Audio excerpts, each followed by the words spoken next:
ఏమంట CM Revanth Reddy engineer చదివిన పిల్లలు క్రిమినల్ వేస్ట్ అన్నాడు. ఆ ముచ్చట శినికి గాలివానే కాంగ్రెస్ సర్కార్ కాళ్ళ కిందికి నీళ్లు తీసుకొచ్చేటట్టు కొడుతున్నదని అంటున్నారు కొంతమంది. కాంగ్రెస్ సర్కార్ వచ్చిన మొదటి ఏడాదినే 2 లక్షల ఉద్యోగాలు ఇస్తామన్న రేవంత్ రెడ్డి ఇట్లా మాట్లాడుతుండే వరకల చదువుకున్న పిల్లలు సడ్డమాలి చచ్చిపోయి ఆలోచనలు చేస్తున్నారు. అట్లా మదిర నియోజకవర్గంలో వేణుకుమార్ అనే పిల్లగాడు జీవి తీసుకొని చూసిండు. అందుకే వీటన్నిటి మీద BRS party working president KTR sir Telangana Bhavan లో ప్రెస్ మీట్ పెట్టి రేవంత్ రెడ్డి సార్ గట్టిగానే ఉత్కారేసిండు. ఇట్లా అశోక్ నగర్ నడి రోడ్లో రాహుల్ గాంధీ ఇచ్చిన మాటకి దిక్కులేదు. 2 లక్షల ఉద్యోగాలు మొదటి సంవత్సరంలోనే ఇస్తాం అని చెప్పిన రాహుల్ గాంధీ నేను అడుగుతా ఉన్నా, ఈరోజు ఇక్కడ పిల్లలు ఆత్మహత్య యత్నానికి పాల్పడుతుంటే మీరు ఎక్కడ ఉన్నారు రాహుల్ గాంధీ అని అడుగుతా ఉన్నా. ఎందుకు రారు మీరు హైదరాబాద్కి? ఎందుకు రారు? మీరు ఇక్కడ నామినేట్ చేసిన ముఖ్యమంత్రి, మీ కాంగ్రెస్ పార్టీ నామినేట్ చేసిన ముఖ్యమంత్రి ఎండ్రిన్ దాగి చావండి అంటుంటే ఎందుకు మీరు ఉలకరు పలకరు? నేను నిన్న అడిగాను రాహుల్ గాంధీ గారిని, అయ్యా మీ ముఖ్యమంత్రి అడ్డగోలుగా మాట్లాడుతున్నాడు, ఎండ్రిన్ దాగి చావమంటాడు పోలీస్ అభ్యర్థుల్ని, మరి క్రిమినల్ వేస్ట్ అంటున్నాడు ఇంజనీరింగ్ విద్యార్థుల్ని. ఇది పద్ధతేనా? ఇది మీ పార్టీ విధానమా, పార్టీ వైఖరా, లేకపోతే ముఖ్యమంత్రి నోటి దూలనా? ఏంది ఇది చెప్పు అంటే ఆయన ఎక్కడెక్కడో రాజ్యాంగం పట్టుకుని తిరుగుతాడు తప్ప ఇక్కడ మాత్రం కనబడాడు. ఎక్కడైతే గవర్నమెంట్ ఉందో అక్కడ రాహుల్ గాంధీ ఉండడు, ఎక్కడైతే గవర్నమెంట్ లేదో బాధ్యత లేకుండా ఇష్టం వచ్చినట్టు మాట్లాడతాడు. మళ్ళీ ఎక్కడ పడితే అక్కడ సొల్లు మాటలు చెప్పి అడ్డమైన హామీలు ఇచ్చి మళ్ళీ అక్కడ ప్రజల్ని మభ్యపెట్టే ప్రయత్నం. ఉల్కినా పల్కినా ఉద్యోగాలు ఇవ్వాల్సి వస్తుంది కదా. అప్పుడంటే ఇక్కడ కాంగ్రెస్ లీడర్లు ఏది రాసిస్తే చదివిండు. అధికారం వచ్చి చదువుకున్న పిల్లలు తిప్పలు పడుతుంటే కనీసం ఇటు దిక్కు కూడా చూస్తలేడు అంటున్నారు రాహుల్ గాంధీ గురించి తెలిసిన నిరుద్యోగులు. తర్వాత రేవంత్ రెడ్డి ఇంజనీర్లను క్రిమినల్ వేస్ట్ అన్న ముచ్చట మీద మాట్లాడుకుంటా, ముఖ్యమంత్రి క్రిమినల్ వేస్ట్ అన్నాక మేమందరం బాధపడ్డాం. ఎందుకు? ఇదే ఇంజనీర్లు కదా ఇవాళ తెలంగాణలో చదువుకున్న ఈ పిల్లలే కదా ఎక్కడో అమెరికాలో కూడా రాణిస్తా ఉన్నారు. ఎక్కడో అమెరికాలో ఐటీ రంగంలో ఇవాళ మన పిల్లలు ప్రపంచాన్ని శాసిస్తా ఉంటే ఆ ఇంజనీర్లను పట్టుకొని వాళ్ళ తెలుగు రాష్ట్రాల పిల్లలందరూ హైదరాబాద్ లో చదువుకున్న వాళ్ళు 1,00,000 మంది ఉన్నారు అమెరికాలో. వాళ్ళందరూ క్రిమినల్ వేస్టా? వాళ్ళు చదువుకున్న డిగ్రీలు నిష్ఫలమా? ఏది క్రిమినల్ వేస్ట్?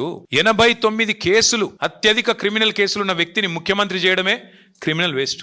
అత్యధిక క్రిమినల్ కేసులున్న వ్యక్తిని ముఖ్యమంత్రి చేయడం కాంగ్రెస్ పార్టీ తీసుకున్న నిర్ణయం. That is criminal waste. అన్ని క్రిమినల్ వేస్ట్ పనులు మీరు చేసుకుంటా ఇంజనీరింగ్ చదివిన పిల్లలను క్రిమినల్ వేస్ట్ అంటావా? ఒక్కసారి నువ్వు చేస్తున్న పనులను అంటున్న మాటలను వెనకదిరి చూసుకో, ఏది క్రిమినల్ వేస్టో నీకే అర్థమవుతుంది అన్నట్టు ఏకి పారేసిండు. ఇక తర్వాత వేణుకుమార్ రాసిన సూసైడ్ ఉత్తరం గురించి మాట్లాడిండు. ఆ పిల్లోడు రాసిన సూసైడ్ నోట్కి సమాధానం చెప్పే సత్తా ఉందా ఈ ప్రభుత్వానికి, విక్రమార్క గారికి కానీ రేవంత్ రెడ్డి గారికి కానీ? ఒకవేళ ముఖ్యమంత్రి గారికి చేరపోతే వారికి వెంటనే పంపిస్తాను. నేను మా ఖమ్మం జిల్లా నాయకత్వాన్ని కోరుతా ఉన్నా, వెంటనే ముఖ్యమంత్రి గారికి మంచిగా భద్రంగా ఒక కొరియర్ సర్వీస్ పెట్టి ఆయన ఇంటికి పంపించండి. తప్పకుండా చదువుకోవాలని చెప్పి నేను కోరుతా ఉన్నా.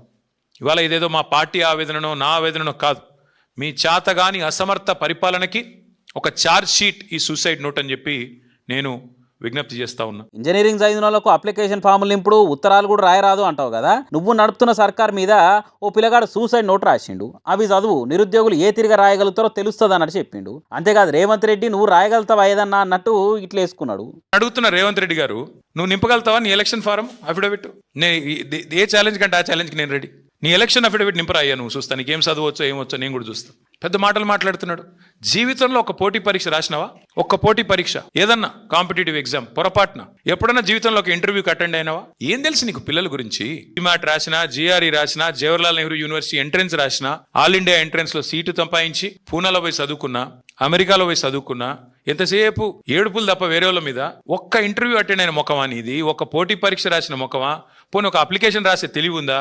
నకలు కొట్టి పాస్ అయినోడివి, గోడల మీద సున్నలు వేసుకుని బతికినోడివి నీకే ఇంత ఉంటే మరి పిల్లలకి ఎంత ఉండాలా? అందుకే నేను అంటున్నా, ఈ మూర్ఖపు మాటలు ఎన్ని కట్టిన ఇంజనీర్లకి నాకు రేవంత్ రెడ్డి గారికి నేను చెప్పేది ఒకటే, ఈ ఇంజనీరింగ్ విద్యార్థులకు కట్టడాలు తెలుసు, మీకు సమాధి కట్టడం కూడా తెలుసు. మీ పార్టీకి, మీ అంటే ఆయనకి కాదు, మళ్ళీ మీరు వేరే వేరే అనుకున్నారు, మీ పార్టీకి సమాధి కట్టడం కూడా ఆ పిల్లలే తప్పకుండా చేసి చూపెడతారు. చదువుకున్న పిల్లల కష్టం కాసింత కూడా తెలియదు. నోటికి వచ్చినట్టు మాట్లాడితే ఎట్లా అన్నట్టు బాగా నేర్చుకున్నాడు. ఇక తర్వాత హైదరాబాద్ మెట్రో ఎందుకు ఆగింది బీఆర్ఎస్ సర్కార్లనే ముచ్చట మాట్లాడిండు.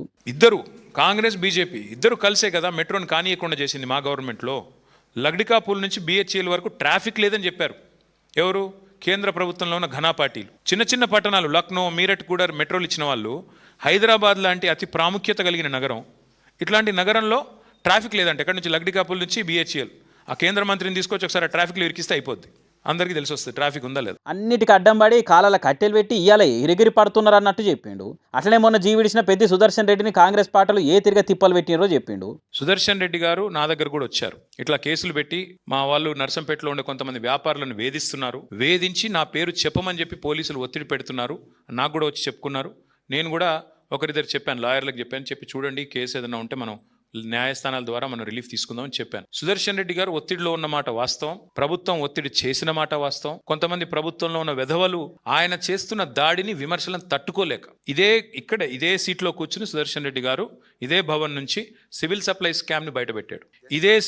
ఇదే సీట్లో కూర్చుని విద్యాశాఖలో జరిగిన బంకర్ బెడ్స్ కుంభకోణాన్ని బయటపెట్టాడు. బయట పెట్టడంతో ఆగలేదు మా సుదర్శన్ రెడ్డి. అవన్నీ తీసుకెళ్లి ఆ మొత్తం కాగితాలు ఆధారాలు తీసుకెళ్లి ఈడీ ఆఫీస్ పోయాడు, అక్కడ ఇచ్చాడు. తర్వాత సుప్రీంకోర్టుకు పోయాడు. బాధాకరం ఎక్కడ అంటే శ్రీనివాస్, సుదర్శన్ రెడ్డి గారు చనిపోయిన మర్నాడు సుప్రీంకోర్టు నుంచి మాకు కొంత రిలీఫ్ వచ్చింది, ఒక గైడెన్స్ కూడా వచ్చింది, వీరి నోటీస్ వచ్చింది. అంటే ఇది వాస్తవం. ఈ రాష్ట్రంలో మా నాయకులు ఎవరిని కూడా వేధించకుండా, ఇక వారిని ఇరిటేట్ చేయకుండా, టార్చర్ చేయకుండా ఈ ప్రభుత్వం లేదు. నిరుద్యోగులకు మాయ మాటలు చెప్పి అధికారంలోకి వచ్చి వాళ్ళని మోసం చేసుడే కాదు, వాళ్ళ తరపున కొట్లాడుతున్న మా లీడర్లను, ప్రభుత్వం అవినీతి బయటపెట్టే సుదర్శన్ రెడ్డి అసొంటి లీడర్లను తిప్పలు పెడుతున్నది కాంగ్రెస్ సర్కారు. ఈ పద్ధతి తెలంగాణ రాష్ట్రానికే మంచిది కాదన్నట్టు చెప్పిండు. ఇట్లనే చేస్తే నిరుద్యోగుల తరపున బీఆర్ఎస్ పార్టీ రోడ్లెక్కి పోరాటం చేస్తుందని సర్కార్కు సురుకులు అంటించిండు.